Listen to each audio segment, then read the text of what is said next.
তোমার প্রমাণ করার দায়িত্ব নয় তুমি কি। সবসময় বোঝাবার দরকার নেই তুমি কি। তুমি কি, তুমি খারাপ না মন্দ না ভালো, সেটা বোঝাবার যুক্তিকতা তোমায় কেউ দেয়নি। কি হবে সবসময় বোঝাতে বোঝাতে তুমি ক্লান্ত হয়ে পড়বে কোনো একটা সময়। আর সেই ক্লান্তিবোধ তোমাকে ধীরে ধীরে ব্যর্থতার দিকে এগিয়ে নিয়ে যাবে। ব্যর্থতা থাকবে, তার মধ্যেও শেষ হাসিটা তোমাকেই হাসতে হবে, কারণ তোমার জীবনের যুদ্ধটা তুমি ছাড়া কেউ বুঝবে না।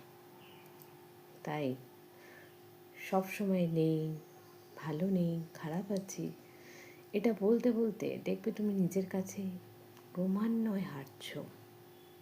তাই বলতে শেখো, যেমন আছি যেভাবে আছি ভালো থাকার চেষ্টা করে চলেছি। কেবলই ভালো থাকতে হবে। দিন শেষে হয়তো আমাদের থেকে আরও অনেকে খারাপ আছে। Good morning to everyone. ভারী ভারী কথা অনেক বলে ফেললাম।